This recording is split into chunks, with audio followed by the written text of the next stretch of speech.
আজকে আমরা অনেক কথা শুনতে পাই, কেউ কেউ বলেন, হুমকি দেন যে আগামী দিনে নির্বাচন হতে দেবেন না। মনে হচ্ছে সেই স্বৈরাচারের যে আচরণ ছিল, স্বৈরাচারের যে কথা ছিল, সেই ধরনের কথার পদধ্বনি আমরা শুনতে পাই। সেজন্যই আজকে আমরা আশঙ্কিত হই অনেক সময় যে নির্বাচন নিয়ে ষড়যন্ত্র হচ্ছে। কেউ কেউ বলার চেষ্টা করেন, প্রধান উপদেষ্টা মহোদয় তো প্রধান নির্বাচন কমিশনার নির্বাচন কমিশনকে বলে দিয়েছেন ফেব্রুয়ারির মধ্যভাগের মধ্যে নির্বাচন সম্পন্ন করতে। আর যখন আমরা শুনতে পাই সরকারের একটি অংশ এখনও যারা সরকারের সাথে সম্পৃক্ত আছেন, সেই অংশের পক্ষ থেকে কেউ কেউ যখন বলেন নির্বাচন এটা না করলে হতে দিব না, ওটা না করলে হতে দিব না, আবার গণতন্ত্রের কথা বলবেন। এই দেশের মানুষ গণতন্ত্রগামী মানুষ, এই দেশের মানুষ জানতে চায় তার প্রতিনিধি কে, তাদেরকে সরাসরি দেখতে চায়। এই দেশের মানুষ পিআর সিস্টেম কি সেটি কোনোদিন প্র্যাকটিস করেও নাই, সেটি জানেও না। পৃথিবীর অনেক দেশে পিআর আছে, নন পিআর আছে, বাট সবচেয়ে বড় গণতান্ত্রিক দেশ হচ্ছে আপনার ভারত, তারপরে বলেন ইউকে, তারপরে বলেন ইউএসএ। ওখানে কোথায় পিআর পদ্ধতি অনুসৃত হচ্ছে? কোথাও না।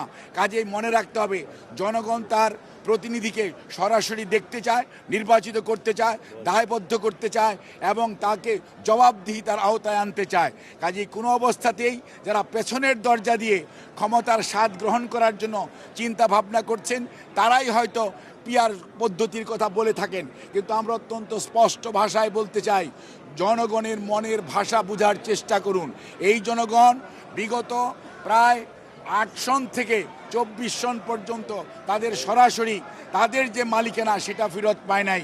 বিভিন্ন ধরনের নির্বাচন হয়েছে, আমি সেদিকে যেতে চাই না, কিন্তু আজকে মানুষের জন্য আকাঙ্ক্ষা হচ্ছে আমার ভোট আমি দেব, যাকে খুশি তাকে দিব, নির্বিঘ্নে দিব, নিঃশঙ্ক চিত্তে দিব।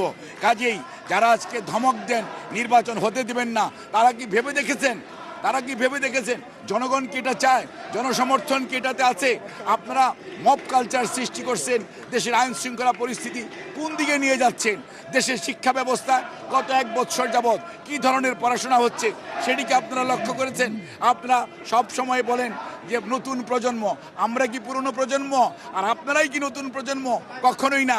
মনে রাখবেন, ঢাকা বিশ্ববিদ্যালয় যখন জুলাই 24-এ বন্ধ হয়ে গিয়েছিল, তখন অনেকেই আন্দোলন ক্ষান্ত দিয়ে বাড়িতে চলে গিয়েছিলেন। এই বাংলাদেশের বেসরকারি বিশ্ববিদ্যালয় এবং পাবলিক বিশ্ববিদ্যালয় ঢাকার বাইরে যারা ছিল, ছাত্র জনতা, রাজনৈতিক নেতৃবৃন্দ সবাই ঐক্যবদ্ধভাবে সেই আন্দোলনকে টেনে নিয়ে গেছে। সেই আন্দোলন 5ই আগস্ট তার কাঙ্ক্ষিত ফল অর্জন করতে পেরেছে এবং স্বৈরাচার পালিয়ে গেছে। কাজেই এটি ঐক্যবদ্ধ জনতার আন্দোলন, ঐক্যবদ্ধ ছাত্র জনতার আন্দোলন, কোনো একক গোষ্ঠীর এই আন্দোলন নয়। কাজেই কেউ কোনো অবস্থাতেই ধমক দিয়ে বাংলাদেশের মানুষকে দাবিয়ে রাখবেন।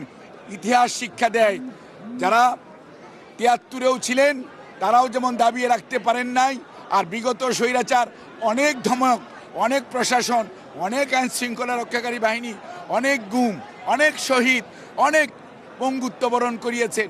তারপরও বাংলাদেশের মানুষকে দাবিয়ে রাখা যায় নাই, ওনাদের শেষ রক্ষা হয় নাই। কাজে আমরা বলবো, আসেন আমরা সবাই মিলে ঐক্যবদ্ধভাবে যারা 24-এর যেই জুলাই আন্দোলন এর সবাই একসাথে ছিলাম, একসাথে থাকি এবং দেশের মানুষের উপর দায়িত্ব দেই, তারা তাদের নেতৃত্ব নির্বাচিত করুক এবং সেই নেতৃত্বের মাধ্যমেই আগামীর বাংলাদেশ হবে।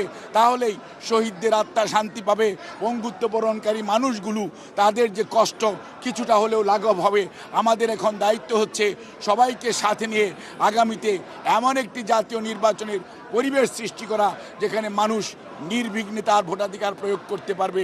জনগণ বেছে নেবে তার প্রতিনিধি কে হবে।